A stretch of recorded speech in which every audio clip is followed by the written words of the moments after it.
দুটি উপনির্বাচন হয়েছে, বগুড়া ৬ এবং শেরপুর ৩। দুটাতেই বিএনপির প্রার্থীরা বিপুলভাবে জয়ী হয়েছে। প্রতিটা আসনেই লক্ষাধিক ভোটের ব্যবধানে জয়ী হয়েছে। কিন্তু এই নির্বাচনে প্রধান প্রতিদ্বন্দ্বী জামাতের ২ প্রার্থী তারা নির্বাচন বর্জন করেছে। ভোট শুরু হওয়ার পর বা মানে যখন নাকি কাউন্টিং এর শেষ পর্যায়ে তারা বর্জন করছে। এবং আ ইন্টারেস্টিং ব্যাপার হচ্ছে যে সেখানে বলছে, যেমন বগুড়া ৬ ক্ষেত্রে বলছে যে মাগুরার মতো প্রহসনের উপনির্বাচন সম্পন্ন করার চেষ্টা হয়েছে সেখানে। জামায়াতের প্রার্থী ছিল আবিদুর রহমান।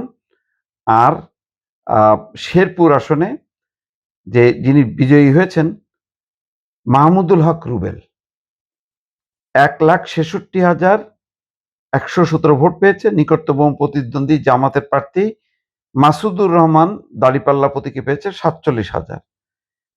সেখানে পৌনে ৩টার দিকে সংবাদ সম্মেলন করে এই নির্বাচন প্রহসনমূলক আখ্যা দিয়ে ভোট বর্জনের ঘোষণা করেন।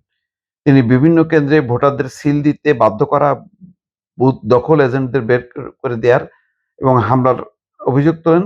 হামলায় আ মা ঘটনায় জামাতের এক নেতা আহত হয়ে হাসপাতালে চিকিৎসাধীন বলেও জানা গেছে। এবং শেরপুর ৩ আসনটা খুব মানে একটা ব্যতিক্রমী, যে তফসিল ঘোষণার পর অর্থাৎ নির্বাচনী প্রচার অভিযান যখন শুরু হয়ে গেল, তখন জামাতের প্রার্থী নুরুজ্জামান বাদল আ মারা যান। সেই কারণে আ নিয়ম অনুযায়ী নির্বাচন কমিশন নির্বাচন স্থগিত করে। পরে তার ছোট ভাই মাসুদুর রহমানকে প্রার্থী করে জামাত। তাহলে কিন্তু রীতিমতো ভরাডুবি হয় আ শেরপুর আসন। এবং যিনি বগুড়া ৬ আসনে জয়ী হয়েছেন রেজাউল করিম বাদশা, পরিচিত মুখ। তিনি বিপুলভাবে জয়ী হয়েছেন। ১,১৯,০৬৬ ভোটের ব্যবধানে জামাতের প্রার্থী মাসুদুর রহমানকে পরাজিত করেন।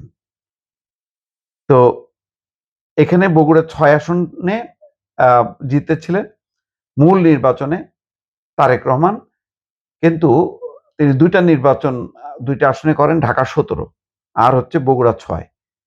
তো নিয়ম অনুযায়ী একটা আসন ছেড়ে দিতে হবে। সেই হিসাবে তিনি বগুড়া ৬ আসনটা ছেড়ে দিয়ে সেখানে প্রার্থী মনোনয়ন দেন রেজাউল করিম বাদশাকে। তো বাদশা পরিচিত মুখ, জিতেছেন। এখন বিষয়টা হচ্ছে এই যে এখন দলীয় সরকারের অধীনে নির্বাচন হয়েছে, উপনির্বাচন। এটাই স্বাভাবিক। তত্ত্বাবধায়ক সরকারের অধীনে নির্বাচনের কোনো স্কোপ নেই। তত্ত্বাবধায়ক সরকারও নাই। গত নির্বাচনটা হয়েছে ইউনূস সরকারের অধীনে, অন্তর্বর্তী সরকারের অধীনে। সংবিধানে আবার তত্ত্বাবধায়ক সরকার ব্যবস্থা যুক্ত হলেও উপনির্বাচনগুলি দলীয় সরকারের অধীনে নির্বাচন হবে। কিন্তু একটা কথা গুরুত্বপূর্ণ, ওই মাগুরার নির্বাচনের কথা বলছে, উপনির্বাচন। মাগুরার উপনির্বাচনটা বিএনপির জন্য একটা কালো অধ্যায়। কারণ ওই নির্বাচন নিয়ে আ মূল আসনটা ছিল আওয়ামী লীগের। সেই বিচারপতি রউফ তখন আ প্রধান নির্বাচন কমিশনার ছিলেন। সেই উপনির্বাচনে আ বিএনপি ক্ষমতায় থেকে ৯১ সালে ক্ষমতায় আসে। সেই ক্ষমতার আ প্রভাবে সেই উপনির্বাচনে জয়ী হয়েছিল। এবং তারপর আ আওয়ামী লীগ এবং জামাত মিলে তত্ত্বাবধায়ক সরকার ব্যবস্থার আন্দোলন শুরু করে। পরে সেটি অন্তর্ভুক্ত হয়। তারপরে ইতিহাসের নতুন রাজনৈতিক ইতিহাস রচিত হয় এই ঘটনার মধ্য দিয়ে। সুতরাং উপনির্বাচনটা যেহেতু দলীয় সরকারের অধীনে হয় এবং অতীতের তিক্ত অভিজ্ঞতা আছে বিএনপির, এখন এই দুটি নিয়ে জামাতের খুব একটা বক্তব্য ধোপে টিকবে না। বগুড়া প্রভাবিত এলাকা, বিএনপি প্রভাবিত এলাকা, এখানে জয়টা অস্বাভাবিক না। শেরপুর ৩, শেরপুর ওই অংশেও বিএনপির প্রভাব। জামাতের প্রার্থী মারা গেলেও তিনি যদি বেঁচে থাকতেন তিনি জিততেন এমন কোনো নিশ্চয়তা নেই। কারণ এবার ছিল বিএনপির জয় জয়কার।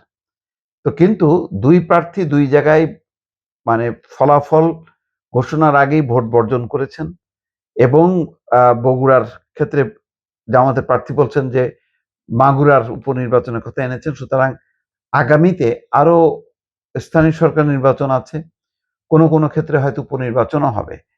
সেই সব নির্বাচনে যদি প্রমাণিত হয় মানুষের কাছে যে সত্যি সত্যি বিএনপি আবার প্রশাসনকে ব্যবহার করছে, পুলিশকে ব্যবহার করছে, তাহলে কিন্তু অতীতের মতো ওই একতরফা নির্বাচন, কারসাজির নির্বাচন, জাল জালিয়াতির নির্বাচন, সেই তকমাটা কিন্তু বিএনপির কাঁধের উপর পড়বে এবং মানুষ যেহেতু অনেক বেশি এখন সচেতন, মানুষ কিন্তু এটা ভালোভাবে নেবে না। মাগুরার সেই উপনির্বাচন নিয়ে বিএনপি যে বেকায়দায় পড়েছিল, ভবিষ্যতে যদি ওই একই কায়দায় নির্বাচন করতে যায় বিএনপি, তাহলে কিন্তু বেকায়দায় পড়বে। কারণ ততদিনে জামাত, এনসিপি তাদের এই জোট যথেষ্ট শক্তিশালী হয়ে উঠবে এবং সরকারের অনেক ব্যর্থতাগুলি পুঁজি হবে। তখন কিন্তু এই ধরনের নির্বাচনে যদি দলীয় প্রভাব খাটানোর চেষ্টা করে বিএনপি, সেটাই হিতে বিপরীত হবে। সুতরাং নির্বাচন সুষ্ঠু, সুন্দর, জালিয়াতমুক্ত নির্বাচন যদি বিএনপি সরকারের অধীনে করাটা, এটা কিন্তু রীতিমতো একটা রাজনৈতিক চ্যালেঞ্জ।